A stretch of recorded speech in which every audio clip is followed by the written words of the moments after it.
think we can get going. Sorry, sorry about the technical difficulties, folks. The NMT sincerely apologizes and profusely apologizes for that. I think we just, I sort of heard, I could hear the introductions that Dr. Dziuban was making, and all of you introduce yourselves. So I'm going to ask Dr. Dziuban just to sort of give us sort of a three-step introduction to himself. Can everybody hear? Just put up your hand. You don't have to. Can everybody hear? Yeah. All right. Sort of just a three-step introduction. Firstly, himself and his expertise and his medical background. Then sort of the CDC, and then just what the CDC is, and then just sort of what the CDC's involvement is in Namibia's COVID-19 response at this stage. Not, sort of just keep it brief, and then we'll get into the Q&A part of the session. So it'll basically just be you asking your questions and Dr. Dziuban responding, and me just sort of facilitating where it is necessary. But I think, we just have this as a conversation, an open conversation, and see, where it goes.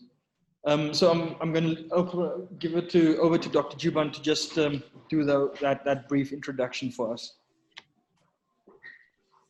Great. Well, thanks, Federico, and I'm happy to be here and be able to talk to you.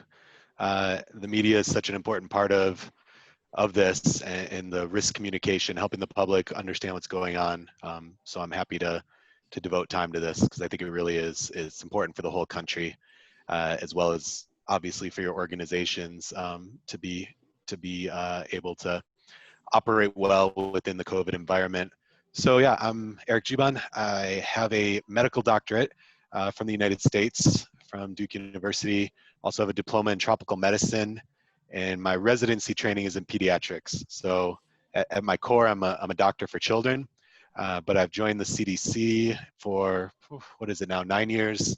I'm the country director for our office here in Namibia. Before that, I worked on other global programs as well as emergency response.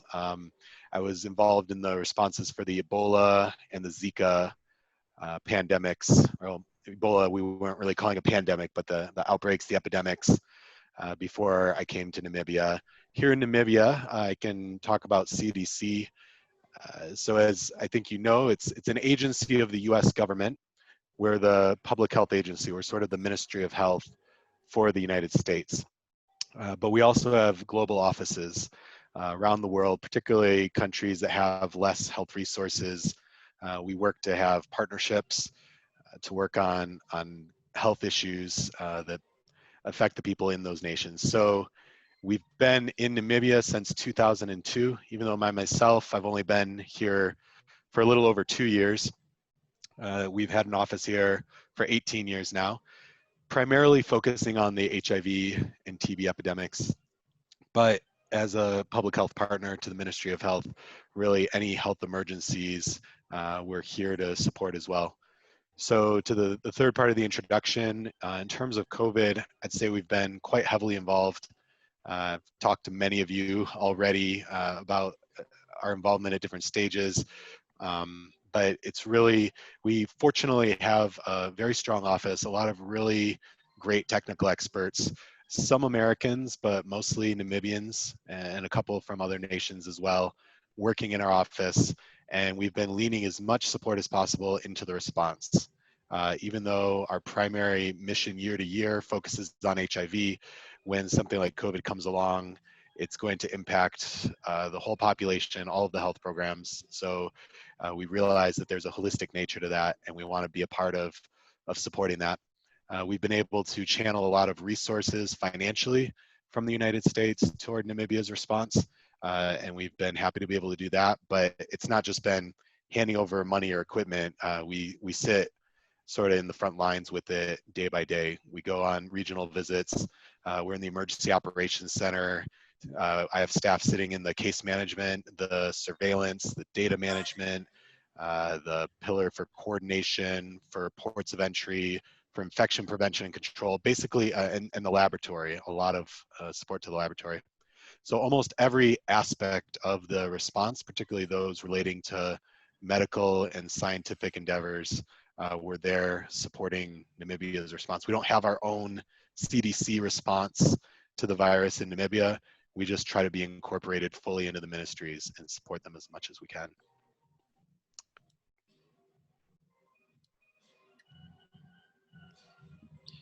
All right, I think that that sets us off. I'm just going to.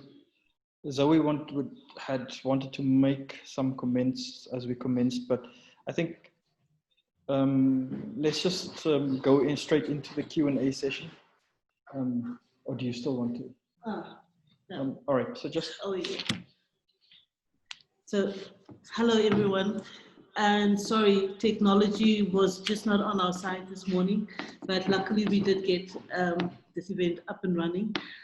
I want to thank Dr. Dziuban for coming on as our first expert in this series of Ask the Experts, where we are hopefully providing a safe space for journalists where they can ask any question on a particular topic. In a safe space where there are no judgments, and hopefully really get down and unpack the real and technical issues that would eventually and hopefully improve their reporting. So thank you, and thanks for your patience. I'm handing over to Frederico. All right, yeah, so let's just get going. So let's do this. Let's we all mute our microphones, so the person who wants to ask a question can just indicate in the chat section, and then that person can then unmute their microphone. Let me just mute everybody. All right, so shall we, are there any questions coming from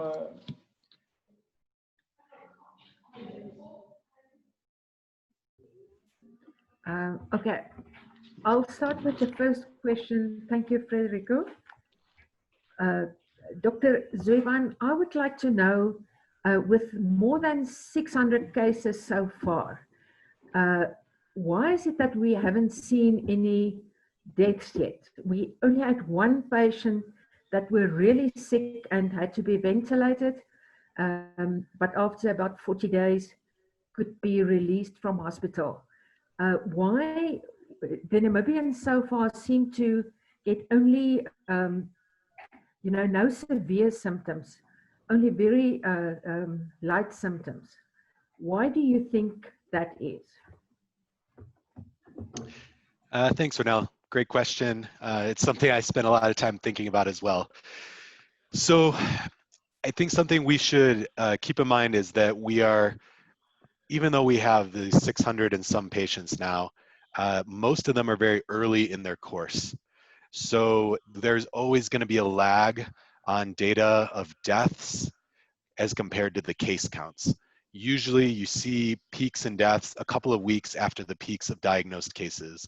Because as you can imagine, somebody that gets very sick from COVID will often spend a week or 2 weeks or 3 weeks getting more sick.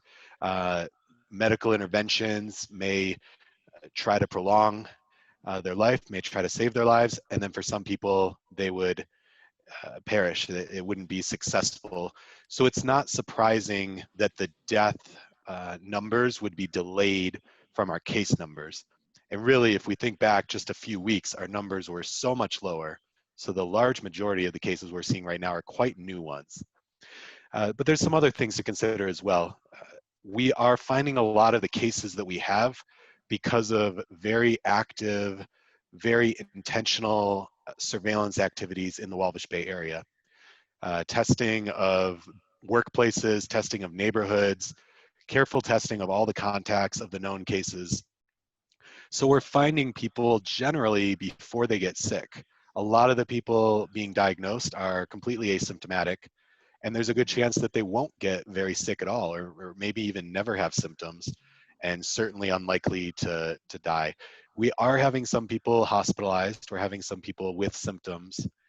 And the unfortunate reality is that as our case numbers go up, I expect that we will see Namibians die from this virus. It would be very surprising if somehow we managed to never have any deaths. That would be extremely rare.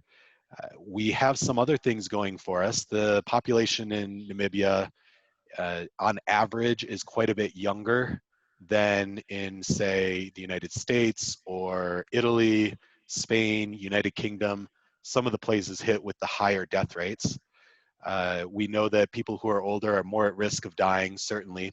And so having just in general a smaller part of the population here be elderly, a smaller part of the population here with certain risk factors like obesity and heart disease would make us potentially have a lower death rate overall.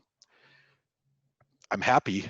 I'm certainly happy that at this point we haven't had to experience any deaths of Namibians, and I hope that continues as long as possible. But those are some of the factors that I think are why at this moment we're still seeing 0 deaths. Thank you. Thank you. Dr. Dziuban, there's a question here on the issue of the virus being airborne.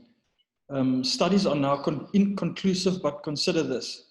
We are being asked to wear masks covering our mouths and noses. Should someone sneeze, even if I'm wearing my mask, aren't my eyes an exposed organ through which the virus can be contracted? Yes, the answer is yes, absolutely. And I'm glad you bring up airborne. I think this is worth talking about for a few minutes because I've seen this get very confused, not just in the media, but just in talking to friends and family and all sorts of people. So we definitely know that the virus is passed through the air. It's the primary way it's passed from person to person is through the air. But there's a lot of talk right now about whether it's airborne or not. So what does that mean? Well, we know that the virus can be passed through tiny little droplets when you're standing relatively close to each other. So if I have the virus and I have an uncovered face, and let's say somebody's just a meter away from me and we're talking, I could cough, but even if I don't cough, if I'm standing that close to somebody talking, there's little water droplets that are coming out of my mouth, even if you can't see them. I'm not talking about when somebody is talking and sort of spitting on you and you can feel it. I'm talking about even smaller droplets than that. That is a way that viruses pass. That doesn't mean that they're airborne in the scientific sense. In medicine, we talk about an airborne virus, meaning that if you're across the room from that person, that virus is getting out not just in little water droplets that pretty quickly fall to the floor, but also in little dust particles, just the particles that are always in the air around us, that the virus can sort of catch onto those and linger in the air for many minutes or even hours. And that you could be across the room, but just as you're breathing the air in that room, that virus could sort of be just floating through and make its way to you. That's the difference between what we would medically call airborne transmission or droplet transmission. In both cases, though, a non-medical person would say it's in the air. This is the way it's spreading, not through direct contact, like kissing or touching someone. It can spread that way too, but we're quite sure that the main way it is spreading is through the air, through those droplets. But now there's a lot of talk that the evidence is increasing. It also could be airborne. In the right conditions, it could be floating in the room, and even if you're a couple of meters away, that you would have that potential of getting exposed. So to the original question about covering your mouth, if someone near you has an uncovered mouth and they sneeze, and you're wearing that mask covering your nose and your mouth, couldn't it still get in your eyes? Absolutely. And that's another really key message about the mask. Their primary use is as what we would call medically source control. If you have that mask over your face, it's preventing you from spreading it out to the people around you. because like the question said, the eyes are a good way for the virus to get in your body. If your eyes are exposed and somebody coughs near you, that virus can get in your eyes, and that's the way it can be absorbed into your body. It could also get in around your mask once it's in the air surrounding your mask. But if you have the virus yourself, you cannot spread it through your eyes, or it's not going to get out into the air from your eyes. And having a piece of cloth immediately over your nose and mouth makes it so much less likely that the virus will get out into the air. It catches it early before it's really spread out in the air. So wearing a mask does help you. It makes it less likely that you will get infected, but the main thing it's doing is preventing you from spreading it to someone else. If you are a carrier, if you have the virus, even if you don't know it, even if you don't have symptoms, you're stopping it from spreading to the people around you. You're stopping it before it even gets in that air. So it really is an act of kindness. It's an act of social responsibility to wear that mask. It's protecting you somewhat, but mostly it's taking you as a potential risk to the people around you and greatly reducing the chance that you could spread it. So I'm glad that question came up, because I think that's something that confuses a lot of people. Yeah, I mean, I just want to sort of stay on this topic.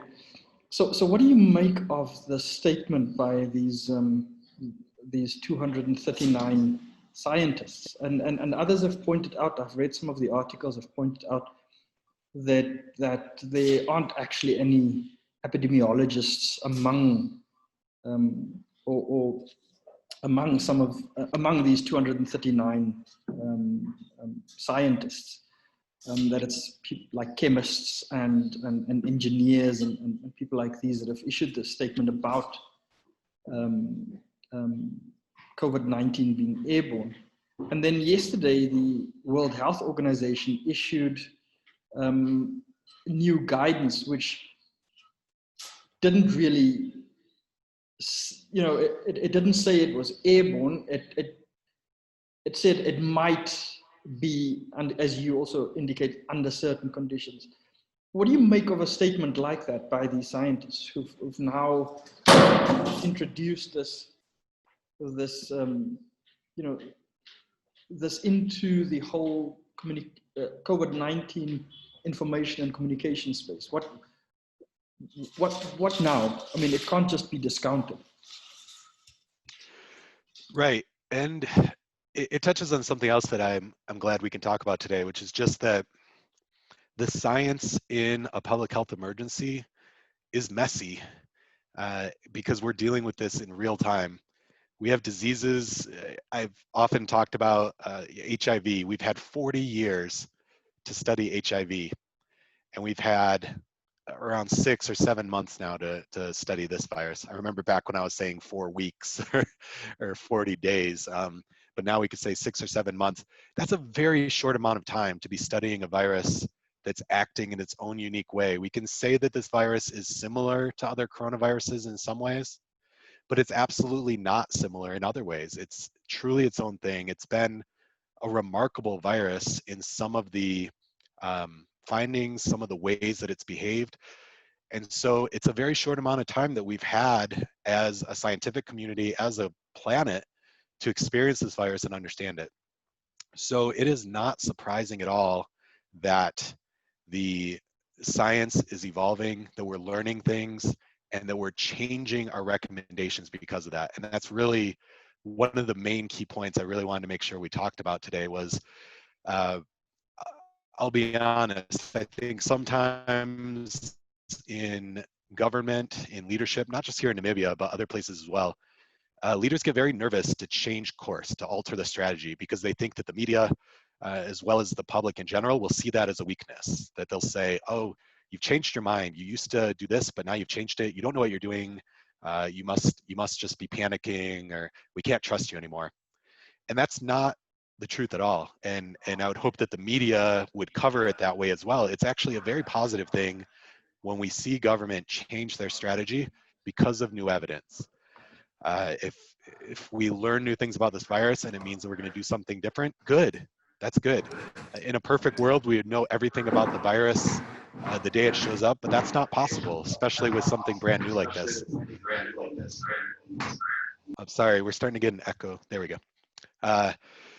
So it's actually a very positive thing. You know, I welcome this letter from these scientists.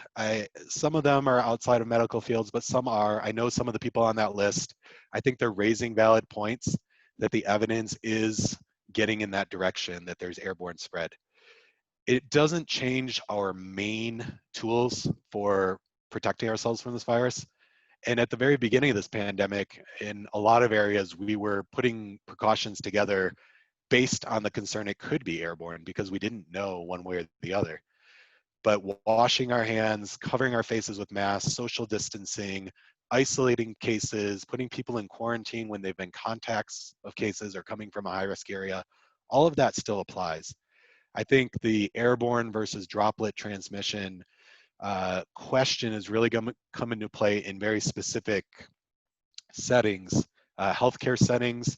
It means we have to be even more careful about the PPE, the personal protective equipment that healthcare workers are using, because it means that their risk of exposure becomes even greater. Reopening schools, it'll come into effect with that. One thing I will say is that it still is definitely better. Outside exposures, we know, are less risky than indoor exposures, whether the virus is truly airborne or not. Same thing for if you're indoor, having open windows, having ventilation is clearly a benefit. And maybe the last thing I'll say about this issue is just that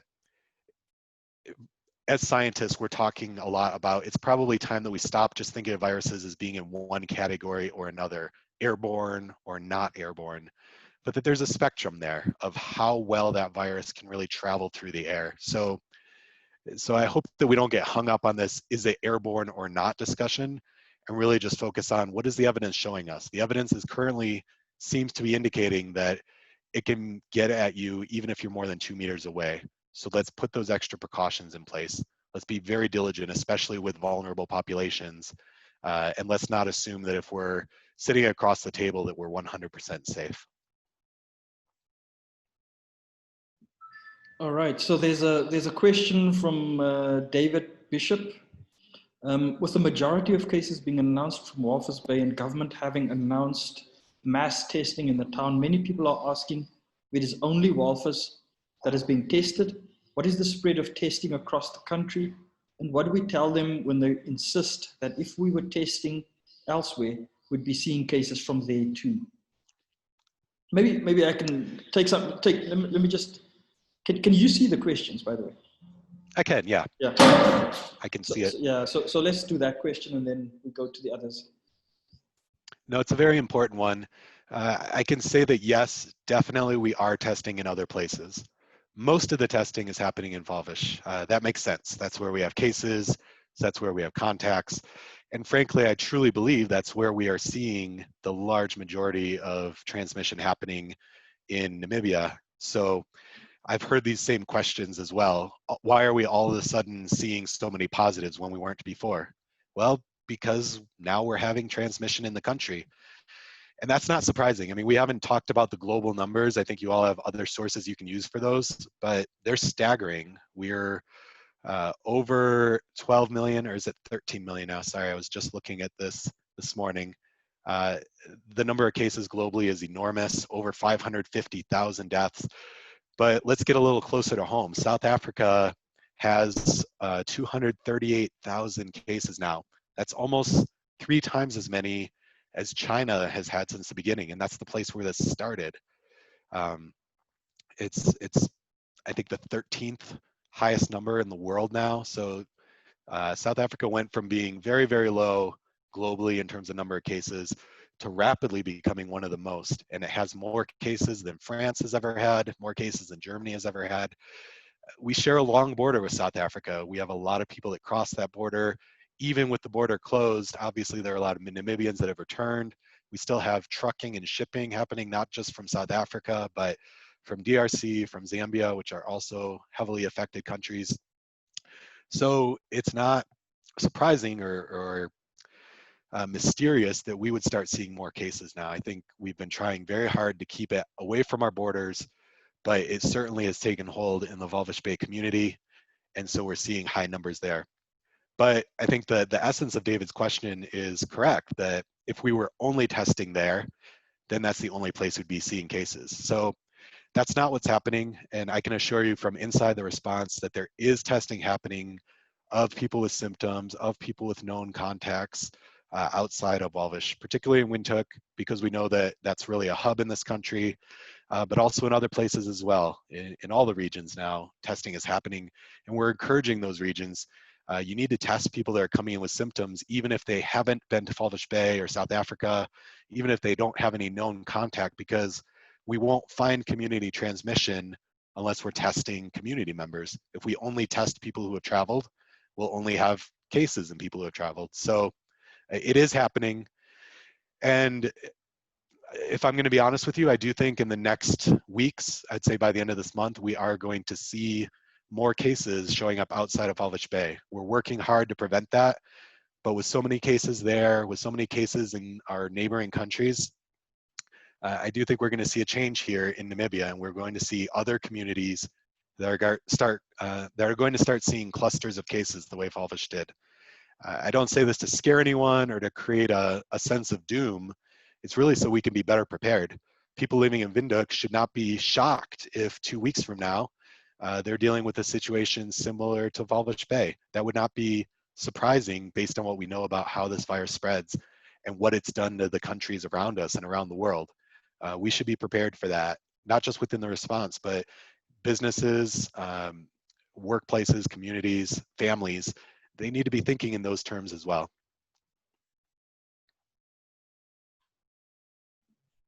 So the next question deals with, can someone that recovers from COVID-19 be immune to the virus? This is one of the things we just don't know a lot about right now. We feel pretty sure that you can't immediately get reinfected. If I got the virus today, if I recovered within the next couple of weeks, and then 2 days later, you are infected and you come up and you cough near me, that I would have some level of protection from that. Again, we just don't know a lot about this yet. Some of the studies are indicating that maybe that protection goes away within months. That would be bad news because that would mean that even a place that gets hit very hard, a community where lots of people get infected, that a wave could come again in months, and then you could see those same people getting reinfected. That's certainly not what we want to be the case, and we just don't know yet. It also means that in developing a vaccine, we're looking to get a vaccine that would make you protected for as long as possible. But the nature of the virus might make that challenging. We know with the flu, with influenza, the way that virus mutates, the protection you get 1 year from the vaccine doesn't last the next year. So you get a new flu shot every year because the virus keeps changing. So your immunity to the virus that's circulating is not long lasting. It only lasts for one flu season, one winter. We don't know if that'll be the case with this coronavirus. It's just one of those things we're still learning. All right, then you mentioned some people having been hospitalized. What proportion of our cases? And is it right that we've only had the one in ICU and on a ventilator? Yeah, I can't tell you right this minute what proportion are being hospitalized, and that's just because the data coming in has been starting to happen so rapidly that we're still reeling a little bit from those numbers, to be honest with you. We're keeping track of new cases, and we're focusing on the priority of containing cases and trying to stop new transmission. I think within the next week or two, we're going to be in a better shape to articulate exactly what proportion of current cases are hospitalized. It's just, yeah, the systems are getting a little overwhelmed right now with data coming in from regions, particularly Orongo region, and really keeping those numbers accurate and up to date. So I actually can't answer that question very well at the moment, but we are working to improve that system so that we can keep a better handle on that in real time with data from all the regions coming together. It's true that, to my awareness, only the one case has been in ICU and on the ventilator. Again, if something has changed in the last couple of days, it doesn't always get reported immediately to national, but it should be, and we should be learning about that quite quickly. I do expect that some of our current cases, some of these roughly 500 active cases in Walvis Bay right now, there is a chance that they will progressively get sicker And even though they started off with mild symptoms at the time of diagnosis, they could end up hospitalized or in the ICU. Right, so I'm going to roll the next two up into one. So there's the issue of, as a smoker, my lungs are covered in tar. Am I not in fact better protected than a non-smoker? And then the issue of the blood types. Is a blood type more likely to get sick? Yes. So why don't you get into those two? Sure, yeah. With cigarette smoking, there were some early studies that suggested maybe it's protective. Maybe by cigarette smoking, you've sort of damaged the receptors in your lungs so that the virus coming in is less likely to really be able to get into your body. You've sort of put up this protective barrier. Those were some early quick studies on the first data. That doesn't seem to be bearing out. The most recent, and I was just in the last week reading some overviews of the science on this, it seems like the likelihood of a smoker getting infected is probably at least as bad as a non-smoker.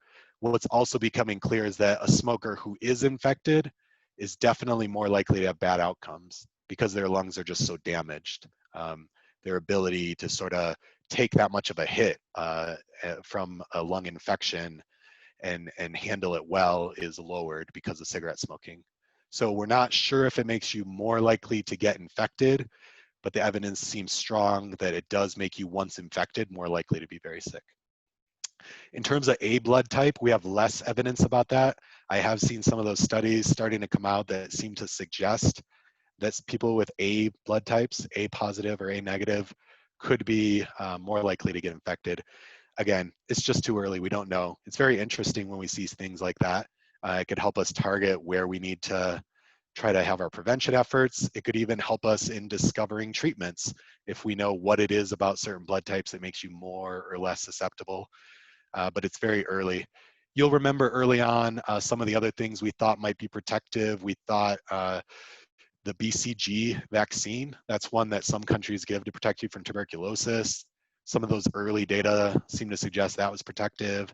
That didn't seem to really hold up as time went on. There was a lot of talk at the very beginning that you couldn't get infected in a hot climate. Well, look around, right? Some of the worst hotspots in the world right now are places that are extremely hot. In the United States, the states of Florida, Arizona, Texas, very hot in July. It's the middle of summer there. They're having 30, 35, 40-degree days, and they're having out of control outbreaks in some of those cities. So just some of that stuff that seemed true at the beginning, it's just as time goes on, you get more data, you're able to look closer and realize that it wasn't the case. So with the blood types, that's where we are. We just don't know. Pancho, you wanted to say something?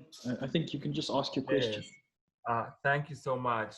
We have seen now with COVID-19 the emergence of new forms of governance because we have the state of emergency regulations, we have the knowledge on COVID, and these have come together to engender a form of bioadministration, as the philosopher Michel Foucault, who spoke at length about how medicine affects power. And one of the questions that I have is, how does this play out in terms of people's human rights?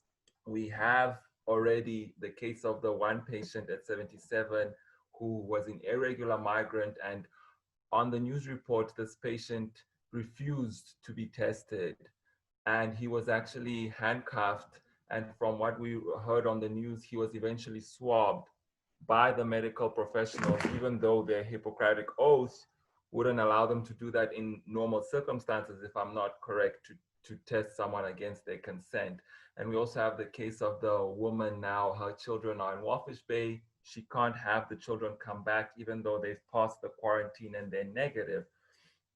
So my question is, what are the consequences of us using these new forms of power on people, and what impact would it have on the epidemic? Thank you.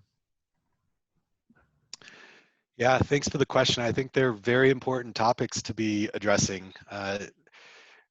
those of us that our whole careers are in public health, we've always been aware of that intersection of public health and individual rights, and that there is a very uncomfortable place there. If you live in a democracy, a country that respects individual rights, but also has government trying to protect people from harm, you know that there's an uncomfortable place where those two can clash.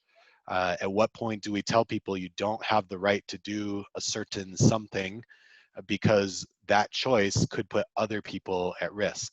And how far do we take that? And every country grapples with that a little differently. Certainly we can look around the world and see places that swing much farther to the individual rights, even if it causes social harm. We see other countries that are very quick to stomp on individual rights for what they perceive to be the social good. And of course, a lot of concerns about how that can be abused.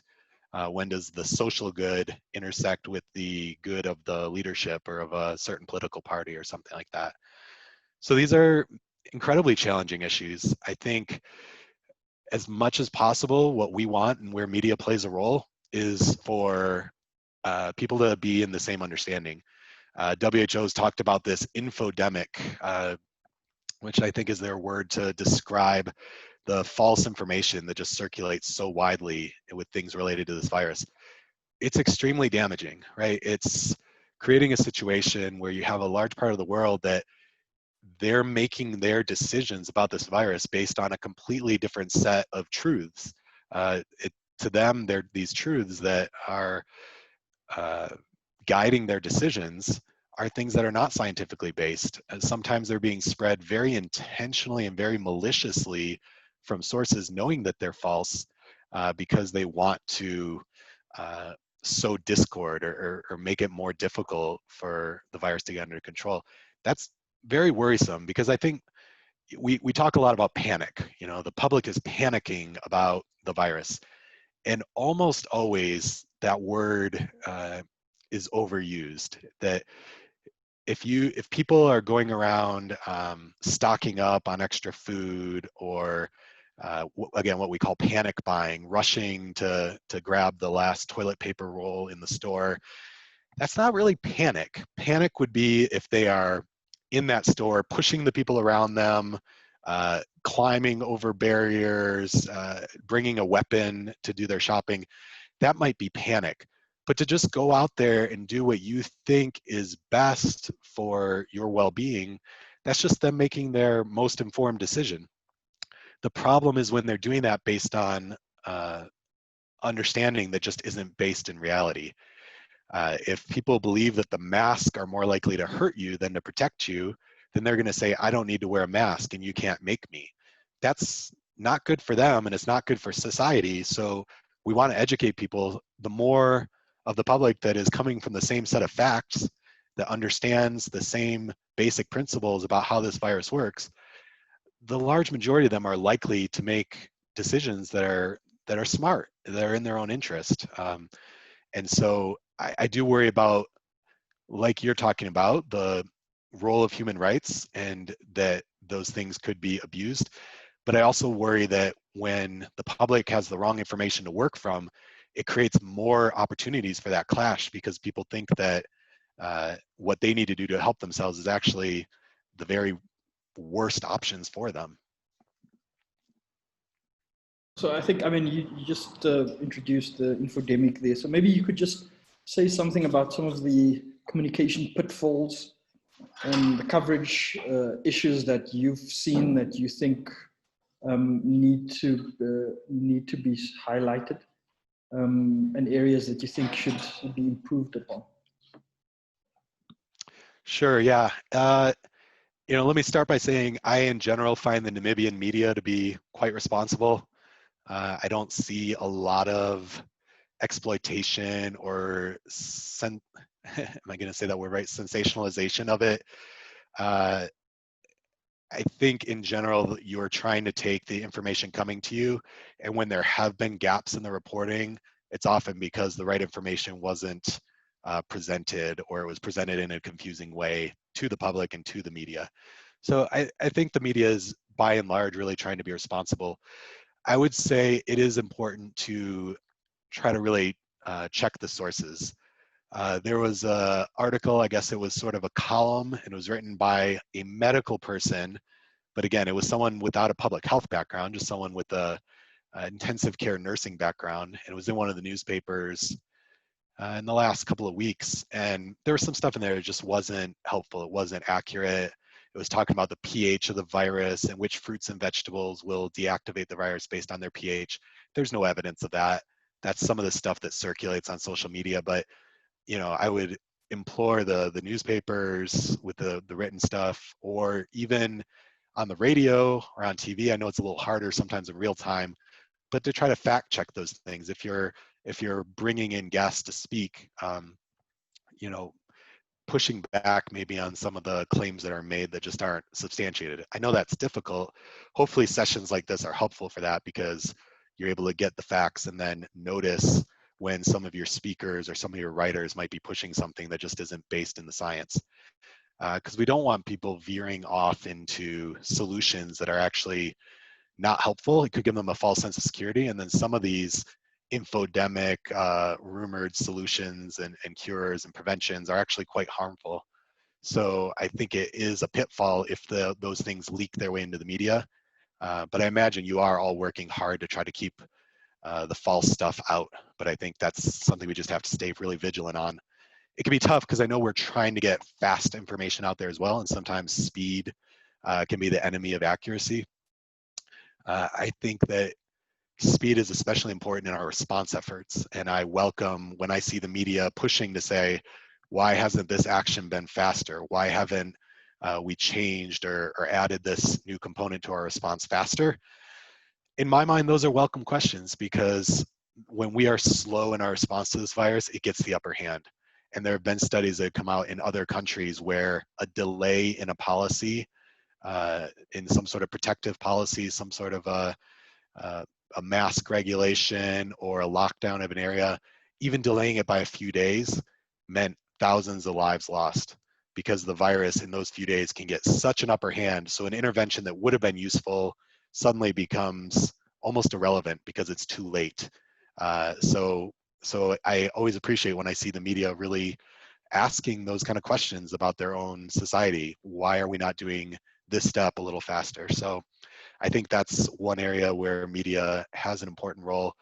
Another pitfall, because you're asking about it, I think sometimes we get a little too much focus on the modeling, and this can be our fault. I say our, meaning the experts that get invited into media outlets as well.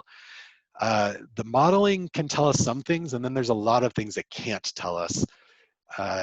Particularly in Namibia's situation, we're so early in our epidemic here in Namibia that some of the things that we all want the modeling to tell us, what is our peak going to be in terms of number of cases, number of deaths, and when will we see that peak? And I know we've had people from within the response try to give answers to that, but I would encourage us not to read too much into it. When we're at such an early stage of the epidemic, we have a lot of ability to control how that curve goes. So for instance, the effectiveness of our barrier between Walvis Bay and the rest of the country, we would call that a cordon. You know, Walvis Bay, Swakopmund around us, they're behind a cordon, basically just a barrier, not a physical barrier, but a separation of those communities from the rest of the country. If that cordon is effective and strong, if people are only giving permitted travel out of that region in the most serious of circumstances, and the people who do travel are monitored carefully, that will delay the introduction of the virus to other communities by a long time. And it gives us more time to prepare, and it slows down the spread, it flattens the curve.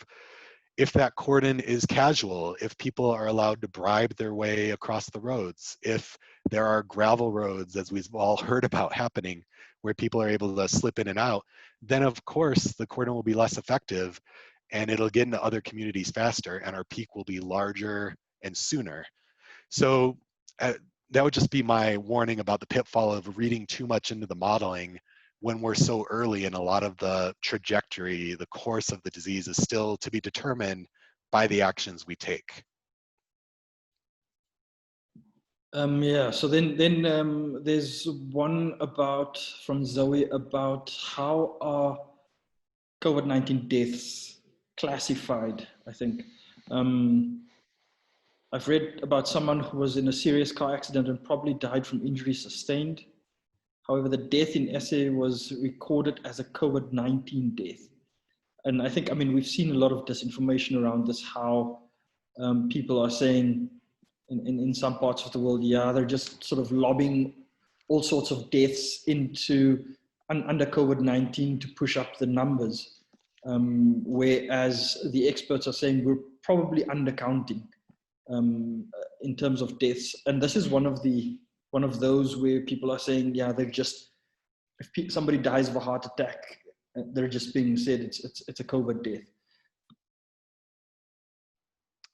Sure, yeah. It's a determining cause of death is always a tricky job because there's such a cascade of events. So, you know, I've worked in hospitals. I've unfortunately watched many people die in emergency rooms and such. You know, what was the cause of death for this gentleman? Well, his heart, he went into cardiac arrest. Well, why did he go into cardiac arrest? Lack of blood volume. Well, what was the lack of blood volume? You know, massive injuries in his legs. Well, why was he having a massive injury in his legs? Because of his car accident. Why was he in the car accident? Because he was intoxicated. So is that an alcohol related death or is that a blood loss related death? You can see that there's often this big cascade. Here's what I'll say about how that affects COVID. It's messy business. I think it's challenging to always get this right. And often it comes down to individual jurisdictions and how they do the reporting. I do not think the death count from COVID is inflated. I actually think it's quite an undercount. I think that the more we look, the more we clarify the data in front of us, we see that the number of deaths that are being caused, that we are saying are caused by COVID, is probably less than the number actually caused by COVID. And we can do that by looking at longer trends, by looking at the absolute number of deaths in an area, let's say an entire region of a country. You can say, okay, historically, this region of this country has 5,000 deaths during the period of, say, March to June for the last 20 years, you know, roughly 5,000. And this year they're having 15,000 deaths. Now we've said that they've had 5,000 deaths from COVID. So if they usually have 5,000 and this year they've had 15,000, but we've only said that 5,000 of them are from COVID, what are the other 5,000 from? So there's a good chance that we're undercounting the COVID deaths in a lot of situations. Could they be overcounted in individual cases? Yes. And I think it would be silly, of course, if somebody died in a car accident and then they were found to have COVID, to say that that was a COVID-related death. It's not. But if somebody dies from, let's say, their asthma during being symptomatic of COVID, that is a COVID-related death. They had asthma as an underlying condition, but being infected with COVID made their breathing so bad that they weren't able to overcome their asthma. So these are challenges, but the overall number of deaths is going to tell us a lot. And if it's gone up dramatically, we're going to know that most of those are direct effects of the virus. It could also be that, let's say somebody is scared to go to the hospital because they think that there's a lot of virus there. And so when they have this funny feeling of tingling in their left arm and a little bit of chest pain, they just ignore it because they're worried about going to the hospital. And then they die of a heart attack that maybe could have been they could have been saved if they went to the hospital and got treatment right away. That would be an indirect effect of this pandemic. That would not be counted as a COVID-19 death, but we can look at it as a society and say that's another, suffering. That's another source of damage that we're experiencing from this virus. If we're having indirect increases in death because people are worried about going to the hospital, or because the beds aren't available. Parts of the world right now where all of the hospital beds are full. And let's say you get food poisoning and then you die of it because the hospital wasn't able to take care of you because it was already over full. That'd be an indirect effect of this pandemic as well. But those are not being counted as COVID deaths. And in general, I just think it's a false narrative that is being put out there that the numbers are just being dramatically inflated because somebody out there wants it to look like the virus is worse than it is. Yeah, I think that sort of touches on. Yeah, let me see. There's something on immunity boosters. Why are immunity boosters taken for granted in Namibia? In all media, it seems those are reported as goods that have been price inflated, but the tacit assumption is those products actually work. Yeah, I don't know that I understand the whole nature of the question. I think immunity boosters, many of them are unproven. So it's hard to talk about them as a category because it's a very amorphous category. There's what do we mean by immunity boosters? There are a lot of things that fit under that umbrella, let's say. Many of the products that are put out there are completely unproven. Some of them are completely worthless. They have no biological mechanism, but somebody put it out there and called it an immunity booster and wants to make some money off of it. Other things, we know they help. We know it helps to have your immune system strong by having all of your different vitamins and minerals within the healthy range. Many of us can accomplish that just through good eating, through a proper balanced diet. But people, particularly that are malnourished, their immune systems are definitely weakened because of that. And that certainly means that they're more at risk of harmful effects of the virus. So keeping our immune system strong is important. The best ways we can do that, like I said, is by being well nourished. In certain cases, such as people with HIV, absolutely, if you have uncontrolled HIV, your risk will be greater, and you need to be on the HIV medications to restore your immune system so that you can fight the virus at least as well as the people not living with HIV. But I think we want to be careful not to just promote immune boosters as a general category because there's just so much thrown under that term. And frankly, a lot of it, I think, is just nonsense. It's people trying to profiteer from a terrible situation. Yeah, so then there are questions about the policy, the school policy at the moment, allowing secondary schools to continue with face-to-face tuition. Do you have anything you'd like to comment there? I think school policy is one of the most difficult parts of this because as we're seeing around the world, we know that children need to be in school. Children need an education. There's a lot of harm that comes to children if their schooling is taken away from them for very long periods of time. While at the same time, we have to make the schools safe. We can't make the schools dangerous places for the children or the teachers or any of the staff. Some good news has been coming out about this. When we look at children compared to adults, we want to look at three things. What is their likelihood of getting infected? What is their likelihood of getting very sick? What is their likelihood of passing it to other people? Each of those scientifically is a very different question where we are trying to figure out, is it better, the same, or worse for children compared to adults? We don't have concrete answers yet. The one that we seem to know the most about was my middle one. What is their likelihood of getting very sick? In that one, it seems pretty clear that a child infected with the coronavirus, with COVID-19, is less likely to get very sick than an adult. Great news. I said I'm a pediatrician. That warms my heart that they're less likely to get very sick. It still can happen. Children have died of this virus. Children have died of an inflammatory syndrome that shows up weeks after having the virus, which is kind of a whole topic in itself that we're still learning a lot about. But what about the other two questions? First, are they more or less likely to get infected? We have some evidence that maybe they are less likely to even get infected, and there's a lot of theories why that might be the case. We also, for the final question, we seem to have some evidence that they might be less likely to pass it on to other people once they are infected. Again, the science is early. We just don't know for sure. It would be wonderful if all three of those were true. If we felt comfortable to say that children were less likely to get infected in the first place. If they do get infected, they're less likely to get very sick. And once they're infected, they're less likely to pass it on to other people. That would be wonderful news. But we don't really know. So we have to stay vigilant and careful. I think in Namibia right now, when we're not seeing evidence of spread in communities other than at the coast, it makes sense for the children to be back in school as long as we can be doing the proper precautions to keep them safe. Fortunately, in Namibia, for most of the school year, you can do a lot of things. You can have some outdoor learning spaces. You can keep the windows open.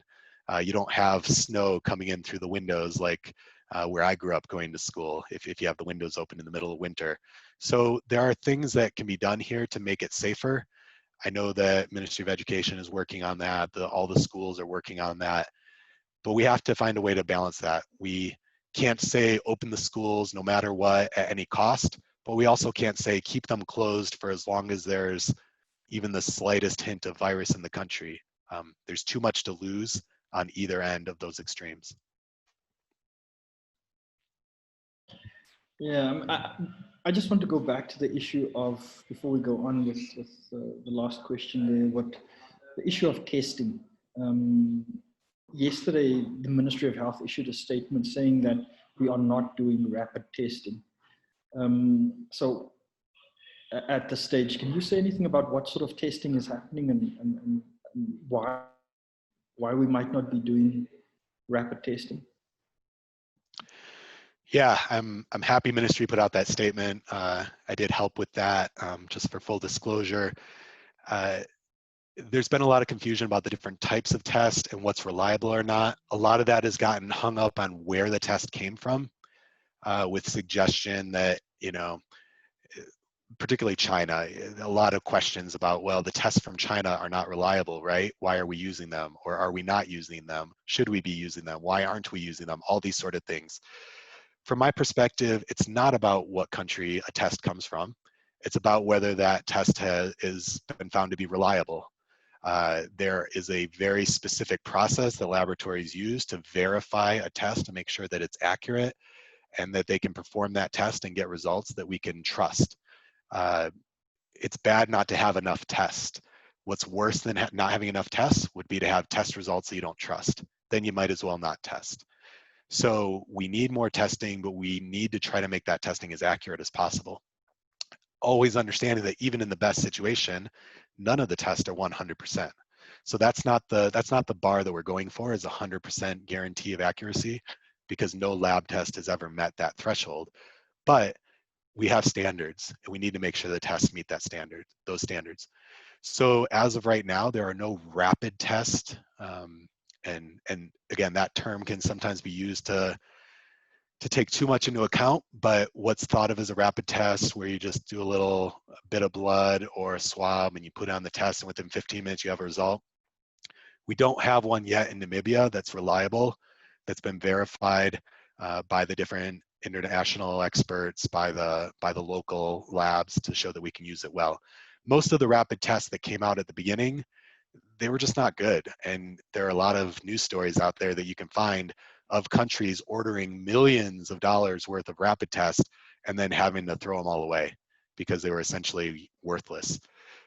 We want rapid testing. We would all love to have rapid tests, and some of the ones that are just now getting approved and developed are much more promising, much better results, much more accuracy. So I'm excited to see those make their way to Namibia. Obviously, it takes time for them to be manufactured and ordered and everything. But I do hope that in weeks to months from now, that's part of the story of what we're doing here in Namibia, is a role for rapid testing. But I'm glad Namibia waits until they have reliable tests before they just use them. So the ones that we're using right now, some of them are faster than others.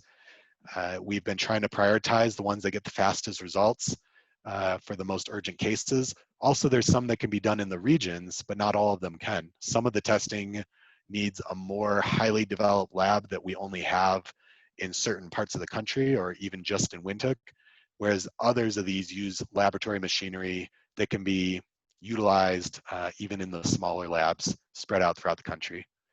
I can answer other follow-up questions about the lab, but that's that's the situation right now. I think for the media's side, it's good that the media is probing in terms of where we're doing the testing, how much testing we're doing. I think what we don't want to do is in any way pressure the government to use all of the testing supplies they have in the country, even the ones that have not been verified or found to be reliable. None of us would win if that was the case. If the government said, okay, fine, we'll start using the ones that are less reliable that we haven't verified yet. We don't want that to happen. So there shouldn't be any pressure applied to get them to go in that direction. All right. Speaking of deaths, what is your response to the people who say things like, well, more people die from malaria, normal flu, car accidents, etc.? Yeah. Yeah, I hear that a lot as well. I think, number one, we try to prevent those deaths as well. We spend a lot of effort in this country trying to stop malaria deaths. We spend a lot of time trying to encourage people to get vaccinated against the flu. We should all still be wearing our seatbelts and driving safely, whether we're in a pandemic or not. So when people bring that up, it's to me, it's strange. It's sort of setting up this either or, as though we should stop worrying about one when we're worrying about the other.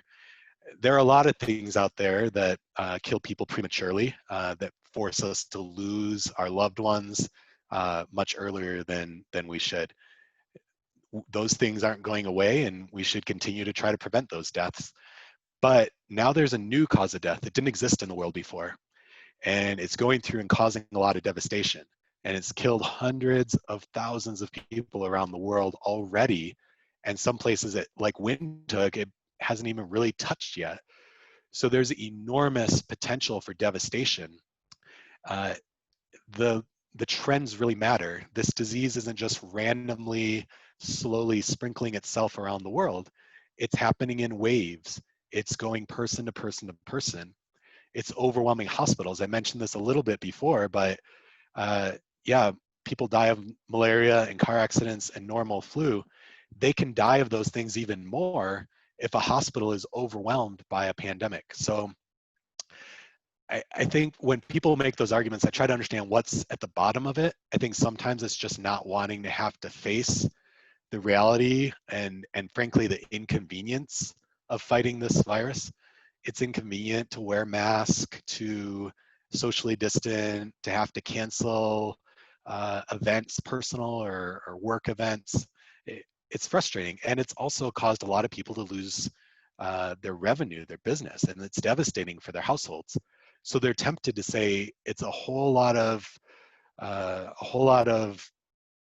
stress, a whole lot of huff about nothing, and we shouldn't be worrying about it because frankly there are other things killing people.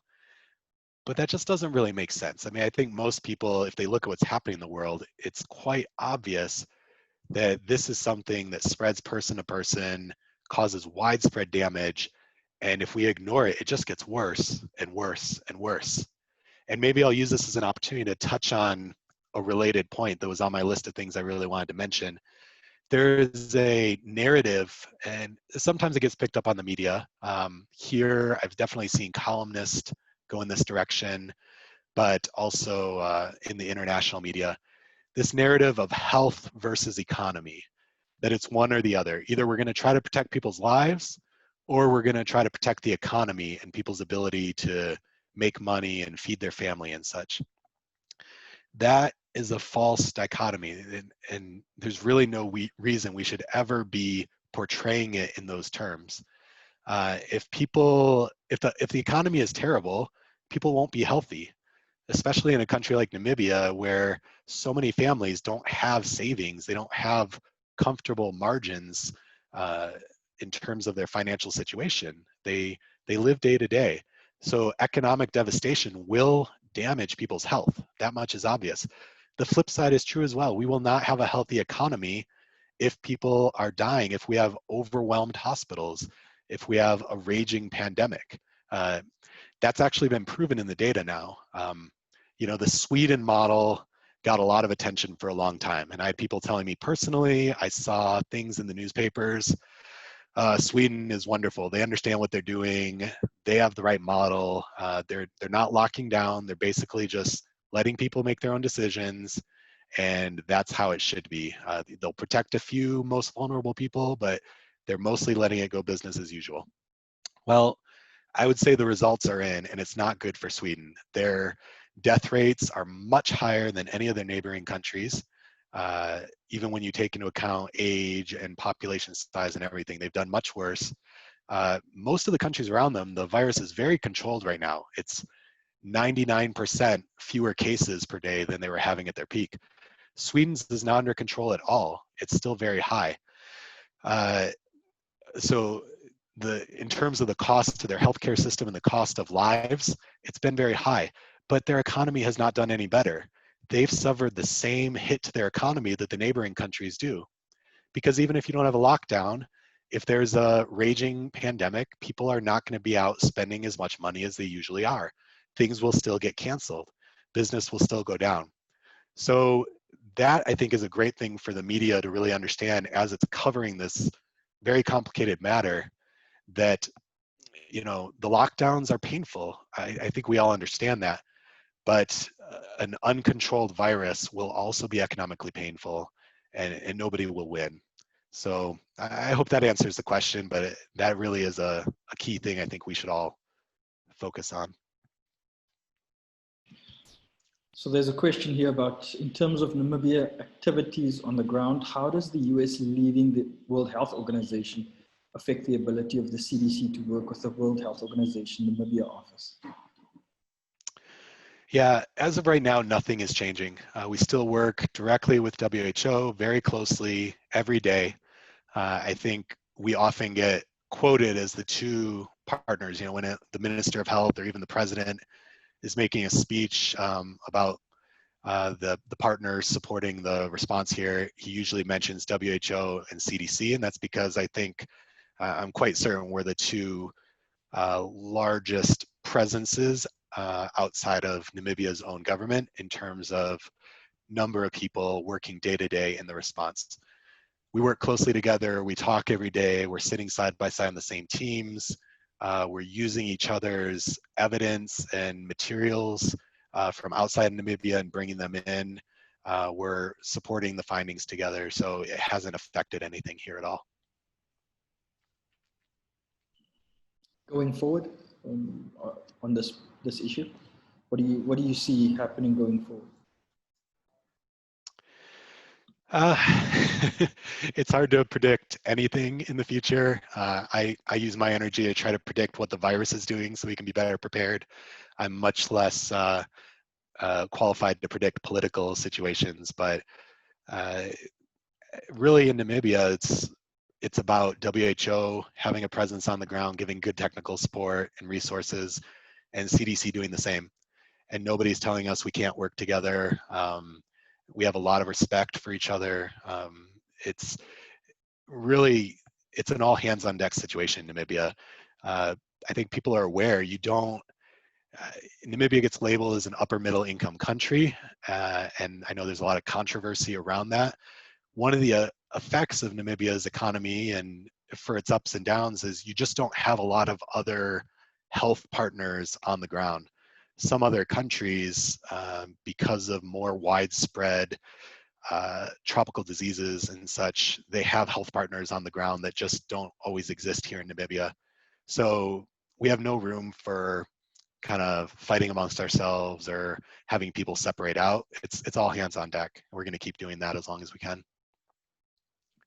Maybe while I'm talking about other countries, it just reminded me of a point, because I've seen it showing up in the SMSs that get put in the newspapers and such, and I think it's becoming a bit of a talking point. Countries, so I'll specifically name Tanzania, it's getting listed as a place that some people are seeing as a success story, that they've ended the virus there and they don't have cases and people can get back on with their normal lives. And as the media covers this, I would just make sure that we're all looking at not just the numbers a country is reporting, but are they actually testing? I mean, Tanzania was quite open in saying we are no longer going to test for or report cases of this virus. So their curve was really starting to go up, and then suddenly it was 0. And it's been 0, 0, 0, 0 for weeks, I think since mid-April now, maybe a little later than that. I forget the exact date, but they just don't report cases anymore. And they tell people to stop wearing masks, stop selling masks. That doesn't mean that they defeated the virus. So when we're seeing numbers coming from other countries, we need to scrutinize what level of openness of reporting they have. I've been encouraged by Namibia's openness. I mean, the minister gets out there and every day or twice a day really tries to get all the information out. He's no longer talking about every case by a number. You know, case number 596 is a 41-year-old female. That's a good thing. We're beyond that. Frankly, I think there was too much focus for too long on trying to follow the individual storylines for each case, because there's a lot of harm that can come from that too, right? It really violates people's privacy to a fair degree, and it just got us a little distracted from what we needed to really be focusing on for protecting Namibia overall. So you do get those results batched now in groups, but that's okay. I think it allows us to focus on what's more important, which is which communities are seeing spread, some of the things that we want to be able to report, the % positive tests coming out of different parts of the country, which maybe workplaces or types of occupations or types of people seem to be at the highest risk or having the worst outcomes. As we get more cases, if we do start to see more sick people or even people dying, those will be the kind of things that we'll want to make sure the reporting really focuses on, because that's what will matter for protecting Namibians. Yeah, I mean, just on that point, what can you tell us about Namibia's contact tracing efforts? Are you satisfied with what's busy happening? Yeah, Namibia has put a lot of resources into contact tracing. I think it's been quite successful. That's why we're seeing so many cases get diagnosed so quickly in Walvis Bay. And to get to that first question about, deaths, we're not just waiting for the cases to show up as people get sicker and sicker. We're finding them early because of the contact tracing. So I think that also helps explain why there's that delay and we're not seeing the ICU cases and the deaths yet. I'll say this though, there does come a point when you have so much community transmission in a given area that it doesn't necessarily make sense to even do contact tracing anymore. I'm not saying Namibia is there yet. That's obviously part of the policy conversations that we deal with every day as the teams look at what's going on. But I'm sort of giving you that as a preview. If there comes a point where the ministry says we're not going to be doing contact tracing in a certain area, such as Walvis Bay, and they explain it well, it shouldn't be taken as a negative, as giving up, as a sort of we're leaving those people to fend for themselves. There is a time in an epidemic where that's just the right thing to do, because it's so widespread in the community that just because you're known to be a contact of another person, your risk isn't necessarily any greater, because your risk of being a contact from anyone else you came into contact with in that community puts you at risk. I don't know if that's making sense. It's a bit of a non-intuitive idea, but it's true that at some point when there's so much transmission in community, you stop doing things like contact tracing and quarantining exposed individuals, and you just worry about the overall community reducing the amount of engagement they're having with each other, strong protections on the people you know are most likely to be at risk of bad outcomes, things like that. So what I hope to see is that Namibia evolves its response so that it looks differently in places where we are not yet seeing cases in the community and we're trying to prevent them from arriving, or we're just seeing sporadic cases of people in quarantine who are coming from high-risk areas. That strategy should look different than the strategy we apply in a location where there are lots and lots and lots of cases. Not because people's lives are worth more or less in any of those places. It's not about that at all. But it just, you should be operating differently when you have widespread transmission or when you're still trying to prevent it. Different tools will work better in one case or the other. Yeah, I think we're coming to the end there. Where it's almost 1 o'clock. So, Doctor, maybe just if you could, if there's anything you feel you still want to say, or that we should take note of, perhaps you could just do that now, and then I'll just end off by thanking everybody for listening and so on. No, I appreciate the chance to talk to you all. I hope this is useful. Yeah, I have so much respect for media and the role that media plays in something like this. In public health, we talk a lot about risk communication. We have to be risk communicators. I certainly have to be a risk communicator and try to get clear messages to the public to understand risk. We don't want to alarm people and scare them for the sake of scaring them, but we are talking about scary situations. And so we have to give across clear messages that give people action, that help them know what they can be doing to best protect themselves, to help them make the best decisions. We're trying to be fast. We want to be on top of it. We don't want other false information to creep in first and set people's minds before we come in with the facts. But then we have to stay accurate and trustworthy as well, all while trying to be empathetic and convince people that we care about them. We're not just throwing facts at them in a cold way. We're communicating because we're all in this together. You know, I've often said on the different TV shows and such, my family is here too. Right now, this is my community as well. And so we want solidarity. We want people to have a real clear-minded understanding of the risk.